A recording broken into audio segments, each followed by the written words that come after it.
Bismillahirrahmanirrahim. Assalamualaikum warahmatullahi wabarakatuh. Alhamdulillahirabbil alamin wassalatu wassalamu ala afdhalil khalqillah ajma'in Rasulillah sallallahu alaihi wasallam wa ala alihi wa ashabihi ajma'in. Allahumma anfa'na bima 'allamtana wa 'allimna ma yanfa'una wa zidna 'ilma.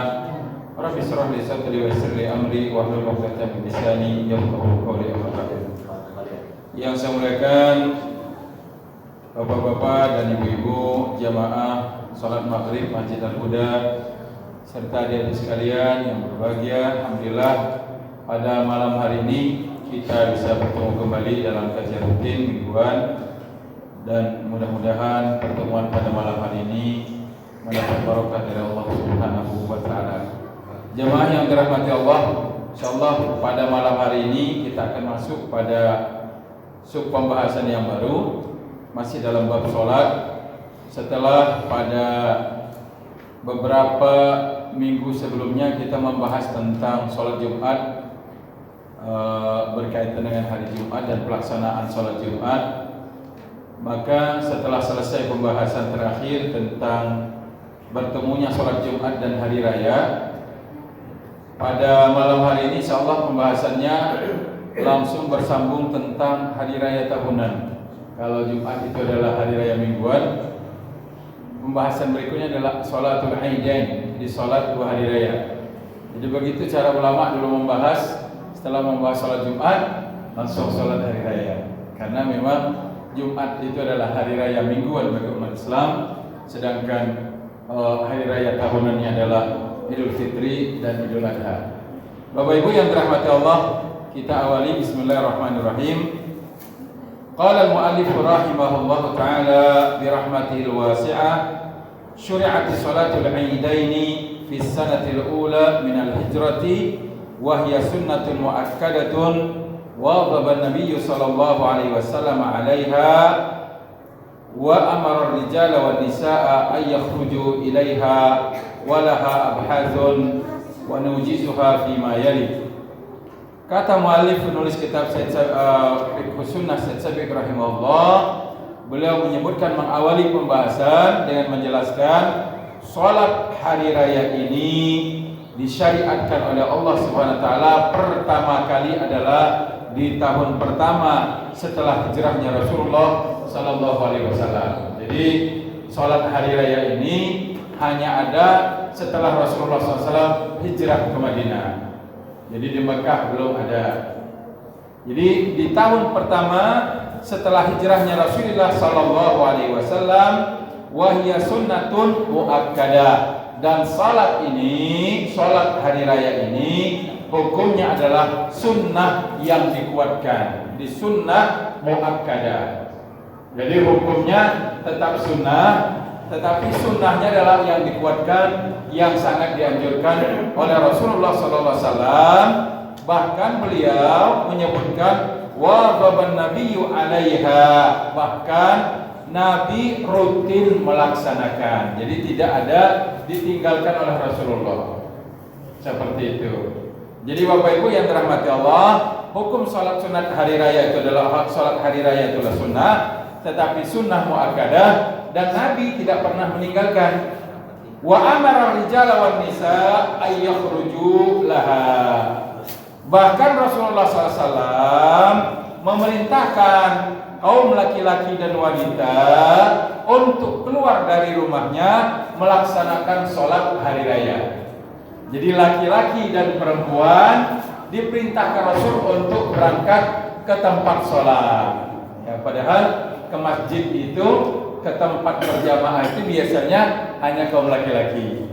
Tapi untuk sholat hari raya ini Rasulullah SAW memerintahkan kaum laki-laki dan perempuan ya untuk berangkat keluar dari rumah masing-masing melaksanakan sholat hari raya.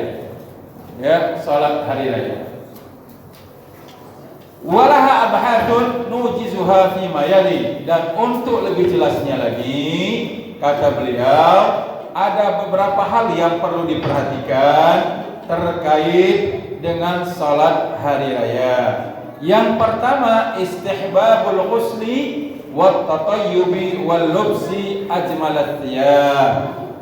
Yang pertama yang harus diperhatikan di antara sunnah-sunnah di hari raya baik Idul Fitri maupun Idul Adha adalah dianjurkan, disunnahkan untuk mandi sunnah terlebih dahulu dan memakai wangi-wangian serta memakai baju yang paling bagus.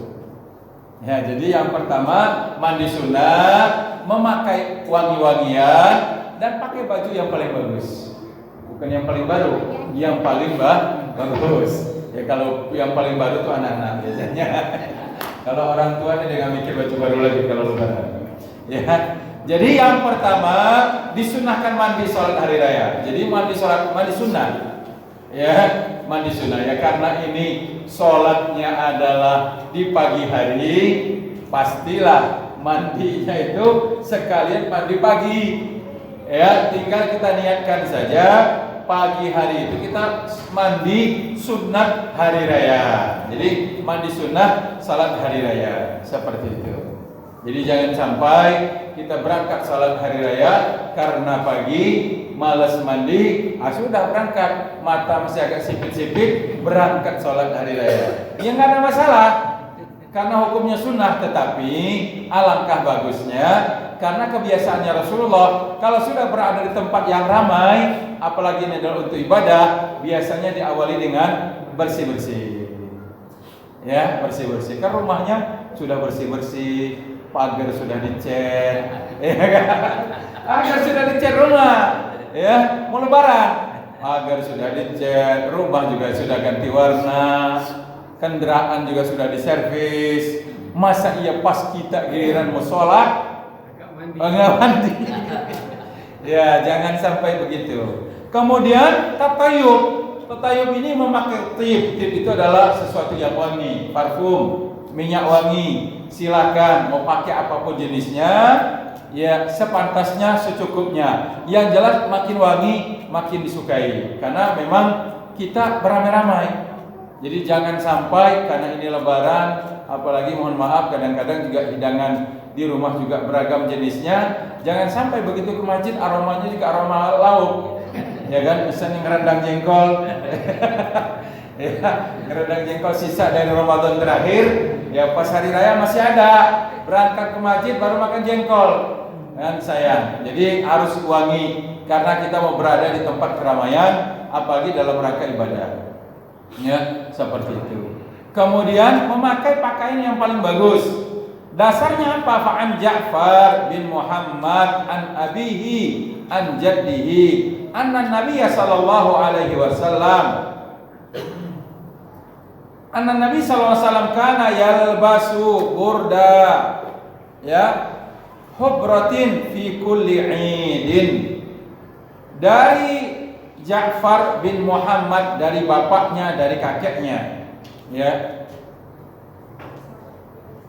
Beliau mengatakan bahwa Rasulullah sallallahu alaihi wasallam kana yalbasu burda hibratin.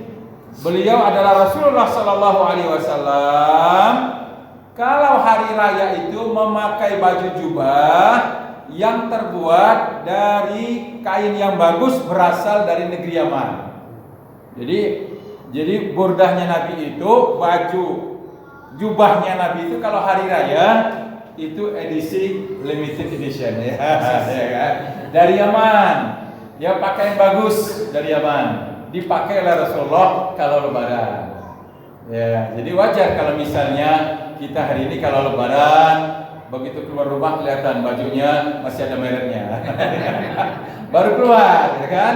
Pakainya baru, jarang dipakai, bagus, ya. Karena memang sunnahnya begitu. Ya, bukan untuk pamer, tetapi ini babnya adalah tahaddud bin nikmah, yang menampakkan nikmat Allah. Karena kalau Allah memberi nikmat itu Allah suka. Kalau hamba itu diberi nikmat oleh Allah, nikmat itu terlihat oleh Allah, dilihat dipakai. Diberi nikmat rezeki, diberikan mobil bagus, dipakai.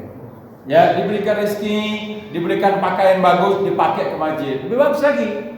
Seperti itu. Jangan punya mobil bagus, punya kendaraan bagus, mau berangkat ke masjid, hujan padahal pengen, nggak mau ngeluarin kendaraannya, ya jangan, karena itu adalah nikmat dari Allah. Kemudian fi kulli hadis riwayat Imam Syafi'i dan juga Imam Baghawi. Anil Hasan As-Sabti qala, dari cucunya Rasulullah sallallahu alaihi wasallam, dari sahabat Hasan cucunya Rasulullah sallallahu alaihi wasallam, amarana Rasulullah sallallahu alaihi wasallam fil idaini an nalbasa ajwada ma najidu wa an natatayyaba bi ajwada ma najidu wa an nadhiya bi athmana ma najidu. Hadis riwayat Al-Hakim. Dari cucunya Rasulullah SAW Hasan radhiyallahu taala anhu, beliau berkata, kami diperintahkan oleh Rasulullah SAW di 2 hari raya untuk memakai pakaian yang paling bagus yang kami miliki.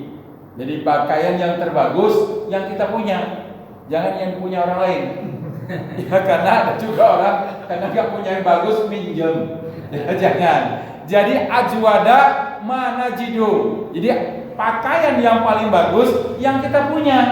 Ya kalau nggak punya hanya ini yang paling bagus, ya sudah ini. Ya. Kecuali kalau misalnya ada uangnya ngambil di toko nggak apa-apa. Ya, jadi manajid. Jadi bukan milik orang lain. Pakaian yang paling bagus yang kita punya, yang kami punya. Wa anna tatayyaba bi ajwada ma najidu. Juga kami diperintahkan untuk memakai wangi-wangian yang paling bagus yang kami punya. Ya. Hari ini ya biasa di kita kalau parfum banyak jenisnya, silakan masing-masing sesuai apa yang kita miliki. Ya. Itu yang kedua. Wa an nudhiya bi athmana ma najidu. Dan kami, kata beliau, kata cucunya Rasulullah Sayyid Hasan radhiyallahu taala anhu, kami juga diperintahkan Rasulullah kalau di hari raya Idul Adha untuk menyembelih hewan kurban yang paling bagus yang kami punya. Ya, kalau mau di terjemahan teksnya bi athmana itu yang paling mahal harganya. Ya begitu. Jadi pakai pakaian yang paling bagus yang kita punya, wangi-wangian yang paling bagus. Kalau di hari raya Idul Adha berkorban dengan hewan yang paling bagus, paling mahal harganya yang kita punya. Ya, jangan yang dimiliki oleh orang lain. Nah, artinya dari 3 penjelasan perintah Nabi ini tadi, kalau di 2 hari raya tadi pakai pakaian yang paling bagus, wangi-wangian yang paling bagus yang kita punya, khusus di hari raya Idul Adha berkorban dengan hewan yang paling bagus, yang juga harganya yang paling mahal, yang ada di kita masing-masing. Ya, hari ini kalau hewan korban di masjid kita berapa iurannya? 3 juta. Pas yang lebih 3, bukan 3,5. 3 ya, itu paling bagus. Ya, ada juga yang paling bagus juga ada 3,5. Ya, tapi rata-rata di kita ada 3 juta. Ya, sudah standar. Ya, seperti itu. Jadi ini perintah Rasulullah. Kalau misalnya bapak-bapak, mohon maaf, di sini ada yang punya ternak kambing di rumahnya atau dititip tempat saudaranya atau siapa gitu kan? Ya kalau misalnya mohon maaf kita punya hewan ternak yang bernama kambing atau sapi, misalnya kita mau korban kambing, ya kalau ikut hadis ini dari sekian banyak kambing yang kita punya itu ambil yang paling bagus. Ini dipakai untuk berkorban. Yang paling bagus. Paling gede, tawa, ya kan? Seperti itu. Ya monggo, ini perintah Rasulullah, sifatnya anjuran. Ya, jadi ini yang pertama, dasarnya tadi riwayatnya dari Rasulullah seperti itu. Ya, dan banyak sahabat yang meriwayatkan. Kemudian yang kedua, al-khuruju ilal musalla. Yang kedua, keluar dari rumah menuju tempat sholat. Bahasa Arabnya musola. Kenapa musola? Karena di zaman Nabi, ya, pada saat sholat hari raya itu Nabi tidak melaksanakan sholat hari raya di dalam Masjid Nabawi. Kira-kira apa alasannya? Kenapa enggak di dalam masjid? Enggak cukup. Ya. Karena Masjid Nabawi, bayangkan Bapak Ibu, kalau kita umroh, perhatikanlah kalau kita masuk ke arah Raudhah, nanti lihatlah tiang ustuana, tiang yang ada di dalam Masjid Nabawi. Di bagian depan dekat mimbar Nabi itu, dekat Raudhah, itu ada tiang-tiang yang nanti ada tulisnya. Hududu Masjidun Nabi, batas Masjid Nabi. Jadi ada tiang itu nanti, dari sekian banyak tiang dekat Raudhah itu nanti ditulis, di atasnya ada tulisan batas Masjid Nabi dulu. Dan kalau kita lihat batas Masjid Nabi dulu, kita ukurlah kira-kira nggak sampai 3 kali masjid kita ini. Ya, nggak sampai 3 kali masjid kita ini. Bahkan bisa jadi hanya 2 kali. Nah, sementara tadi perintahnya Nabi, kalau sholat hari raya semua disuruh keluar. Bahkan nanti di riwayat, mungkin di sini nanti akan disebut, ada nanti berikutnya, bukan hanya laki dan perempuan, wanita yang sedang uzur pun juga diperintahkan oleh Nabi untuk keluar dari rumah, pergi ke tempat sholat, mendengarkan khutbah, tapi nggak ikut sholat. Nah, dari situ sudah kelihatan tuh berapa kuotanya. Satu kloternya berapa? Pasti banyak. Nah, karena banyak Bapak Ibu, makanya pada saat sholat hari raya, Nabi mengajak para sahabat itu keluar ke tempat yang agak jauh dari masjid. Yang hari ini kalau kita kunjungan ke kota Madinah, ada Masjid Ali, ada Masjid Abu Bakar, ada Masjid Umar, ada Masjid Umamah, ada banyak masjid di situ. Nah, masjid-masjid itu sejarahnya adalah di zaman Turki Utsmani, dinasti Turki Utsmani dulu pada saat memerintah negeri Hijaz. Dinasti Turki itu suka membuat simbol-simbol sejarah, situs-situs sejarah itu diabadikan. Jadi tempat-tempat bersejarah itu oleh mereka diabadikan dalam bentuk bangunan. Ya. Tempat-tempat sholat yang kemudian dipakai oleh para khulafa Rasyidin di kemudian hari, Abu Bakar, Umar, Utsman, Ali, tempat-tempat itu lalu dibangunlah monumennya dalam bentuk masjid kecil. Nah, tetapi di zaman itu sholat Id udah nggak di situ lagi. Sholat Id sudah kembali ke masjid karena masjid sudah luas, sudah diperluas. Seperti itu. Jadi kenapa disebutnya adalah keluar ke musola, ke tanah lapang? Karena masjid pada saat itu kapasitasnya tidak cukup. Ya, tidak cukup. Kemudian yang kedua, Nabi juga memerintahkan para wanita yang sedang uzur, yang sedang menstruasi, untuk juga ikut masuk ke tempat sholat. Karena ini tanah lapang, wanita yang sedang haid kan tidak dilarang. Tapi kalau di masjid nggak boleh. Nah, jadi kalau hari ini misalnya, ya, andaikan hari ini, ya, ada orang sholat hari raya misalnya tidak di masjid, di tanah lapang, boleh nggak? Ya nggak ada larangannya, karena di awal sudah kita sampaikan, ju'ilat liyal ardu masjidan wa tahura, kata Nabi.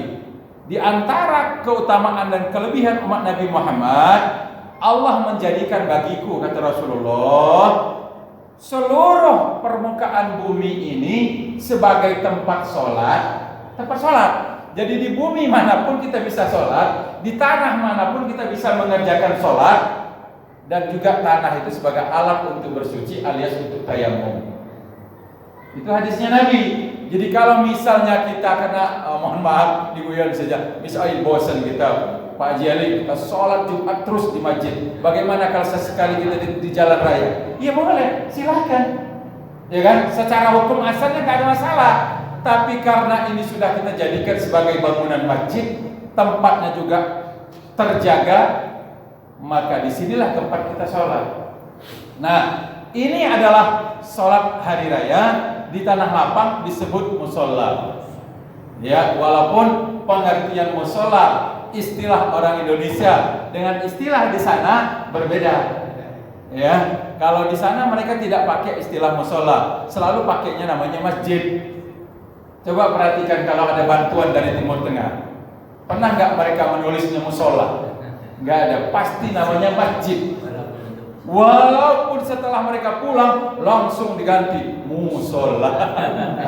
Karena mereka nggak mau, pasti bangunnya adalah masjid. Ya, seperti itu. Nah, jadi kalau misalnya hari ini yang sholat hari rayanya tetap di masjid, sesuai nggak dengan sunnahnya Nabi? Ya tetap sesuai.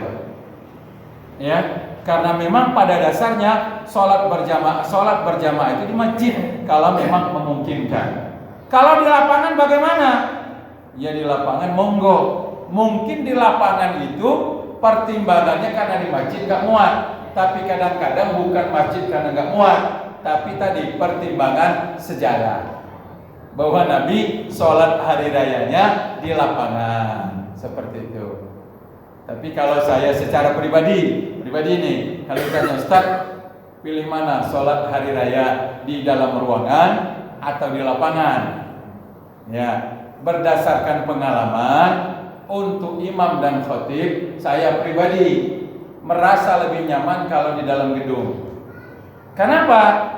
Beberapa kali saya diundang sholat hari raya di lapangan, belum saja saya naik mimbar, koran sudah berhamburan. Maksudnya sebagian jamaah sudah pulang. Sudah begitu kita ceramah, jamaahnya juga fokus. Apalagi di lapangan, kiri kanannya adalah mobil lewat, mobil. Jadi kadang terganggu. Nah jujur buat saya, maka kadang saya nanya ketika ada orang mau nelpon, Ustaz, sudah punya jadwal khutbah hari raya belum? Belum. Di mana? Di ini. Saya tanya dulu, di masjid apa di lapangan? Masjid. Oke, bagus. Kalau ditinta di lapangan, nggak pernah membeda-bedakan. Hanya pernah punya pengalaman beberapa kali di metro. Ya, dari beberapa pengalaman di tanah lapang itu memang saya pribadi merasakan ada kendala buat saya. Tapi kalau di dalam gedung, ya saya pikir lebih nyaman, jamaah nggak cepat-cepat pengen pulang karena panas, apalagi kalau misalnya masjidnya sudah pakai pendingin ruangan. Itu aja hal teknis. Tapi bagaimana? Nggak perlu diperdebatkan. Mau di tanah lapang, mau di masjid, mau di aula besar, ya misalnya di gedung GSG sekalipun boleh, ya kan? Silahkan, karena dimanapun kita boleh sholat, apalagi ini adalah sholat sunnah seperti itu. Mau sholat hari raya di alun-alun juga boleh, ya seperti itu. Ya jadi itu. Sholatul Id yajuzu an tu'adda fil masjid. Di sini jelaskan, sholat hari raya boleh dikerjakan di masjid. Walakin ada fil musalla kharijal baldi afdal. Kata penulis buku Syekh Sabiq rahimahullah, dikerjakan di masjid bagus, tapi dikerjakan di musalla di tanah lapang di luar kampung halaman, maksudnya di luar pemukiman, itu lebih bagus. Malam yakun hunaka uzrun kamatorin wa nahwihi, selama tidak ada yang membuatnya jadi sulit, seperti cuaca yang ekstrim, panas terlalu atau musim hujan. Ya kalau musim hujan jangan dipaksa, harus di lapangan, ya di dalam gedung seperti itu. Nah saya pernah punya pengalaman, itu pengalaman terakhir saya sholat di lapangan, ya di arah 16C. Saya pernah mengiyakan satu jadwal. Begitu saya tanya sholatnya di mana? Di lapangan. Oke siap. Begitu saya sampai di lokasi pagi-pagi, ternyata di samping lapangan itu ada masjid besar. Pada saat itu sedang mengumandangkan juga takbiran. Saya pikir ini masjidnya. Tapi saya lihat di lapangan ada mimbar. Waduh, berarti saya di lapangan ini. Saya tanya, di sini Pak Ustaz katanya, di lapangan. Nah, yang membuat saya tidak nyaman waktu itu karena di pinggir lapangan itu masjid dan melaksanakan sholat hari raya juga, di tengah lapangan itu sholat Id juga. Jadi pada saat pengumuman itu bersaut-sautan. Yang satu cepat, yang satu nyusul. Yang ini khutbah. Jadi ya mohon maaf, waktu itu saya terganggu sekali. Kenapa? Karena suaranya masuk. Ya, jadi yang dari masjid juga mic-nya kencang, yang di lapangan juga nggak mau kalah karena mereka juga jumlahnya banyak. Jadi saya tanya, ini kenapa bisa begini?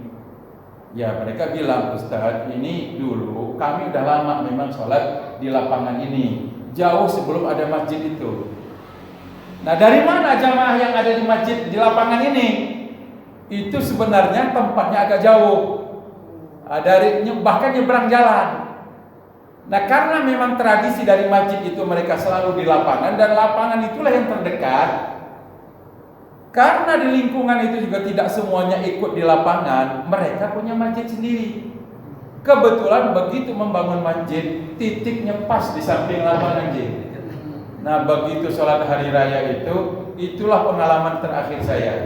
Karena saya merasa ya tidak nyaman, sejak itu saya kalau diminta saya tanya dulu di masjid apa di lapangan.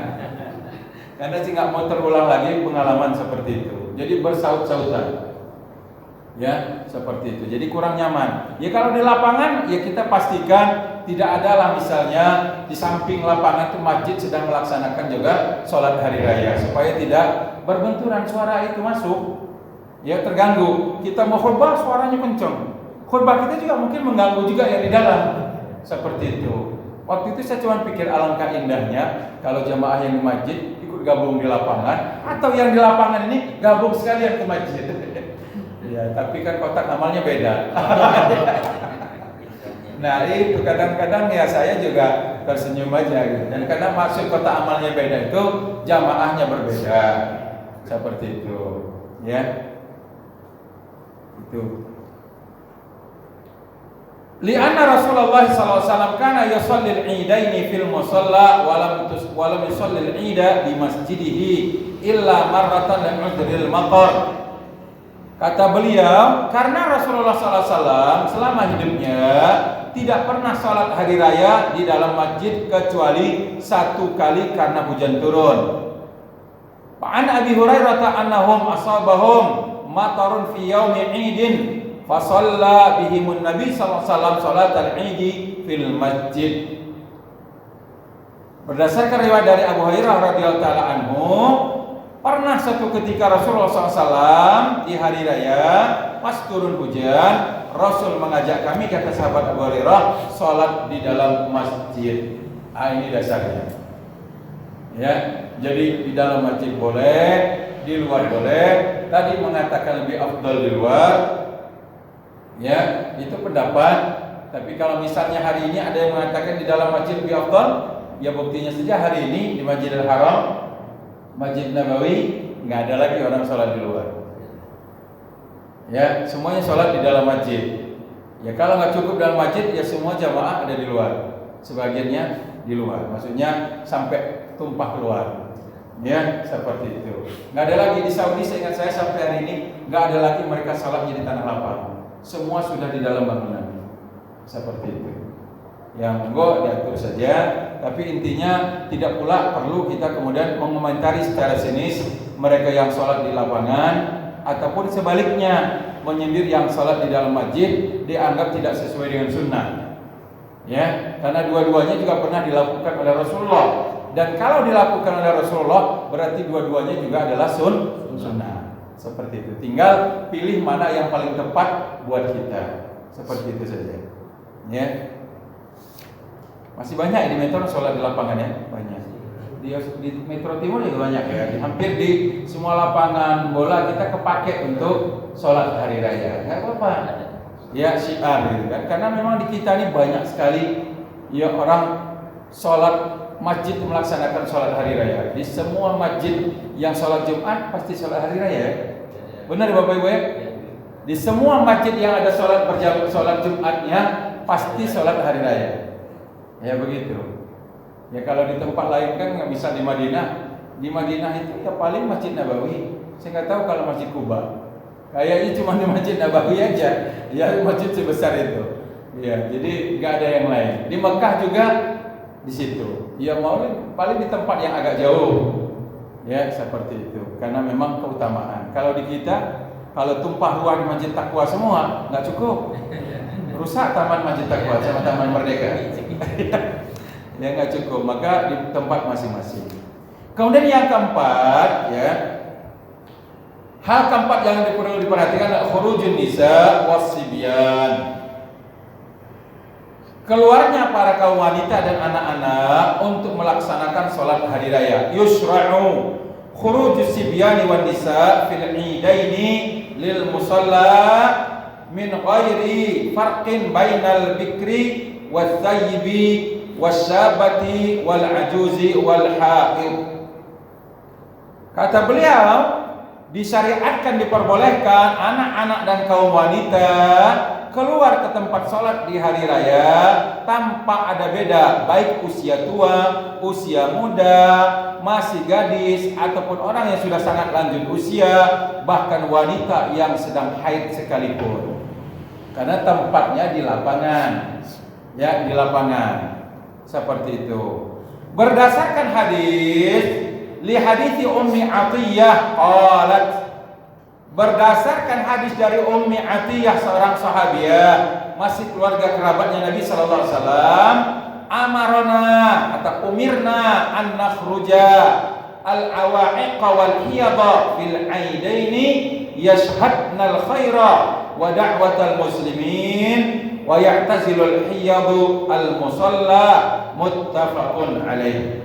Kata Ummi Atiyah, seorang sahabiah, kami diperintahkan untuk keluar atau mengeluarkan wanita-wanita, orang-orang tua dan wanita-wanita di hari raya agar mereka menyaksikan kebaikan dan doa-doa kaum muslimin. Akan tetapi wanita yang sedang haid ketika pelaksanaan sholat, dia keluar minggir. Begitu, jadi nggak ikut sholat, ya jangan salah.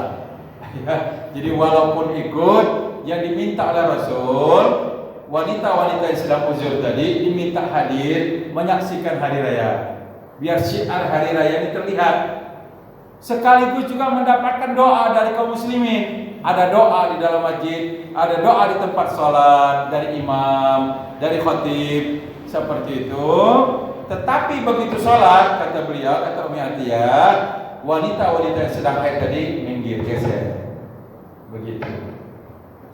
Nah, saya pernah dulu di kampung, saya mencoba mengamalkan hadis ini, saya sampaikan di ibu-ibu pengajian. Besok kalau hari raya, ibu-ibu yang sedang uzur pun juga boleh datang ke masjid, tapi di luar saja, nggak boleh masuk. Karena juga kebetulan masjid kami juga kecil. Pas hari raya biasanya ibu-ibu memang nggak ada yang di dalam. Semua kaum ibu-ibu pasti di luar. Kalau di kita bagaimana? Di sini? Di luar ya. Nah, oke, kan boleh berarti. Boleh nggak keluar ibu-ibu yang sedang uzur? Cuman satu yang nggak bisa saya jawab. Ustaz, kalau kami berangkat yang sedang uzur, kami nggak sholat, malu kami gitu. Ketahuan kalau lagi uzur. Nah itu saya diam, nggak bisa jawab. Yang sedang uzur itu bukan nggak mau mengamalkan sunnah. Kalau kami berangkat ke masjid, sudah kami jalan jauh, pengen katanya. Tapi kalau sampai di masjid yang lain sholat kok kami duduk saja, kami jadi malu. Iya kan? Satu, malu. Yang lain sholat kalau kami duduk gitu kan. Kedua, jadi malu malah ketahuan lagi uzur.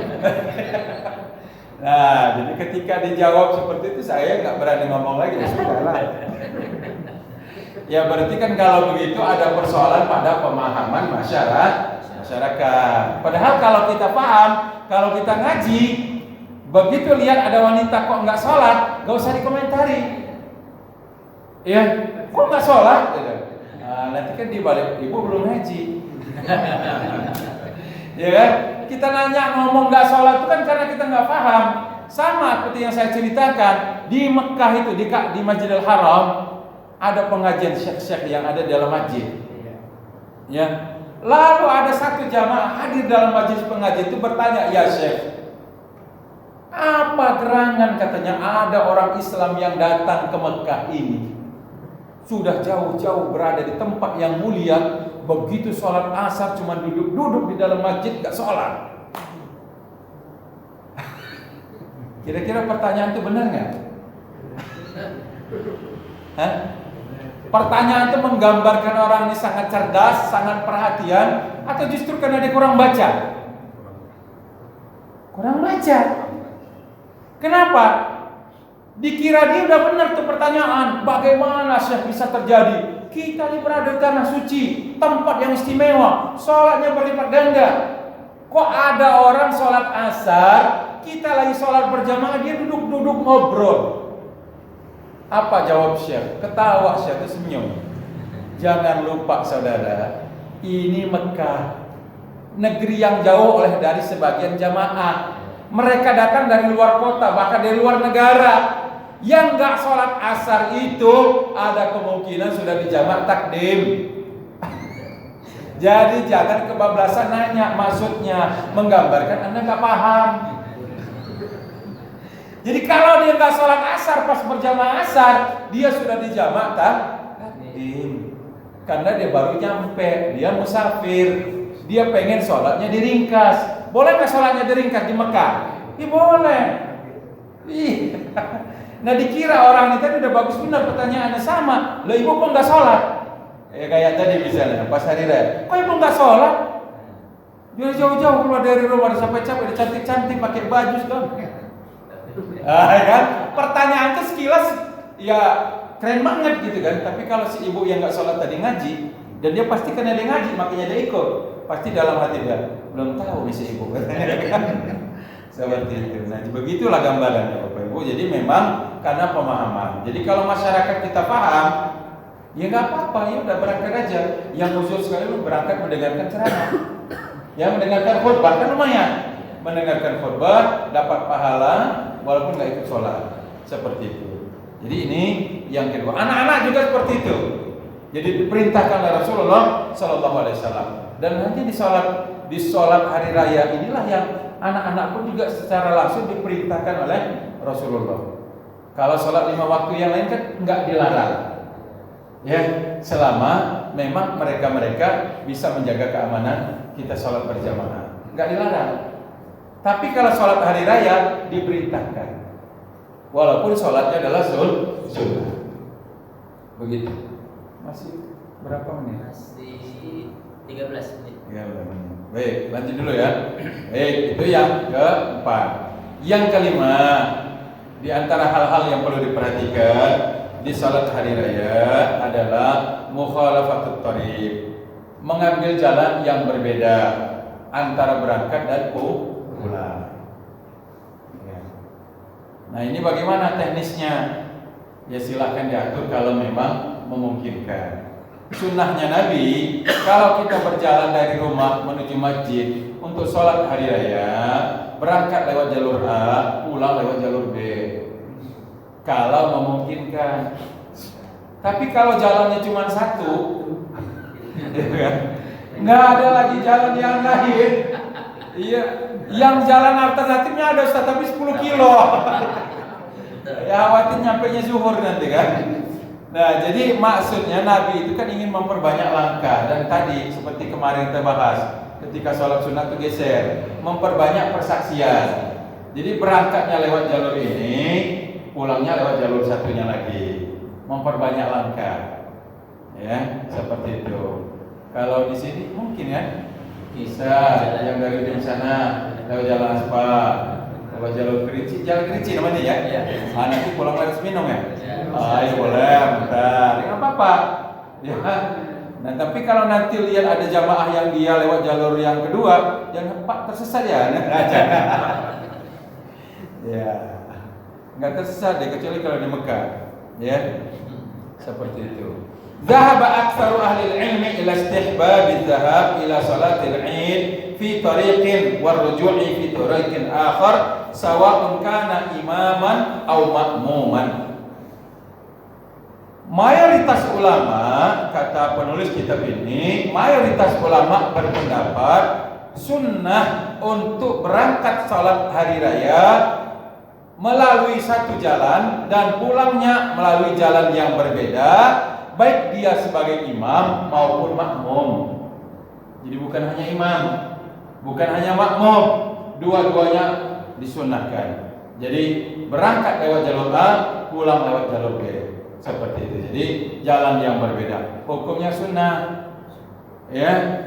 Jangan maksa, udah tahu kebelet. Pengen cepat pulang ke rumah karena mengamalkan sunnah, lewat jalur alternatif, ya kan, jauh, ya kan, jangan disesuaikan saja, ya kondisional. Ini sifatnya adalah sunnah. Ya misal masuk lewat pintu ini, keluar lewat pintu sana, ya lumayan lah dikit aja ya. Kalau Pak Haji Yusuf bagaimana beliau coba? Oh iya benar sih, lewat pintu ini nanti pulang lewat pintu yang belakang, ya lumayan lah. Ya. Susah beliau kalau berangkat ke muter sini, pulang ya kejauhan. Ya seperti itu. Itu sunnahnya begitu. Ya. Jadi kalau dasarnya apa? Ini juga ada riwayatnya dari sahabat Jabir bin Abdullah radhiyallahu ta'ala anhu, kana Nabi sallallahu alaihi wasallam idza kana yauma idin khalafat tariqa, rawahu al-Bukhari. Dari Imam Bukhari dari sahabat Jabir bin Abdullah, beliau mengatakan adalah Rasulullah SAW apabila hari raya beliau berangkat dan pulang mengambil jalan yang berbeda. Hadis riwayat Imam Bukhari, berarti sahih. Jadi tetap sunnahnya sudah sabit, sudah tetap tidak diragukan lagi bahwa mengambil jalur yang berbeda, jalan yang berbeda tadi adalah hukumnya sunnah dari Rasulullah Sallallahu Alaihi Wasallam. Ya, kalau ditanya apa hikmahnya, itu tadi memperbanyak langkah, memperbanyak persaksian. Nah, kalau lewat jalur berbeda juga, ya kalau bawa anak-anak, siapa tahu THR-nya nambah. Ya, karena banyak bertemu kaum muslimin. Ya, kalau anak-anak, ya seperti itu. Jadi banyak silaturahimnya. Bawa kendaraan juga sama, motor, sepeda, apapun gitu ya, boleh seperti itu. Ini ada pertanyaan sebelum lanjut karena pembahasan masih banyak. Sampai pembahasan ini mulai dari keutamaan tadi mandi pakai baju yang paling bagus, pakai wangi-wangian, kemudian keluar ke mushola, kemudian wanita dan anak-anak diminta berangkat mengambil jalur yang berbeda. Ada yang mau tanya? Ya. Kalau tidak ada, lanjut lagi sedikit. Al-aklu qabla al-furud fil fitri dunal adha. Yang berikutnya, makan sebelum berangkat ke masjid untuk hari raya Idul Fitri dan puasa terlebih dahulu untuk hari raya Idul Adha. Jadi maksudnya, kenapa di Idul Fitri disunahkan kita makan? Ya, itu adalah simbol bahwa hari raya 1 Syawal itu sudah nggak puasa lagi. Udah nggak puasa lagi, maka disunahkan makan terlebih dahulu. Jadi nggak boleh kita dalam keadaan tidak makan. Sunnahnya begitu. Jadi kita makan sebelum berangkat. Ya apalagi bahannya banyak. Ya, hari raya aja ya banyak bahannya di rumah. Pastilah kita makan. Ya seperti itu. Nah di hari raya Idul Fitri. Kalau Idul Adha kebalikannya, ya puasa terlebih dahulu. Ya biasanya di rumah itu karena babnya puasa, kadang sebelum subuh itu sempat makan korma atau apa gitu kan. Nah nanti begitu sudah masuk subuh sampai selesai sholat Idul Adha, kita nggak makan nggak minum. Di Masjidil Haram, Masjid Nabawi, Bapak Ibu, itu kalau sholat hari raya Idul Adha, ada sebagian jamaah selesai sholat id sambil mendengarkan khutbah, karena khutbahnya kadang-kadang sampai setengah jam lebih. Di Masjid Nabawi dan Masjidil Haram, Bapak Ibu, dulu atau kalau sekarang. Nah sekarang ini sudah ada perintah dari raja, semua diringkas, termasuk sholat tarawih sekarang. Ya sholat tarawih dulu 23, sekarang cuma 11 dan cepat. Ya sejak dari corona itu sekarang sudah diperintah oleh raja cepat. Kenapa? Karena banyak jamaah yang sudah lanjut usia. Ya, crowded juga di dalam masjid. Nah, dulu karena sholat hari raya itu khotibnya juga lama dan itu jamaah mengamalkan sunnahnya Nabi, belum makan dan minum sebelum selesai sholat hari raya Idul Adha, itu ada sebagian jamaah yang membawa kurma.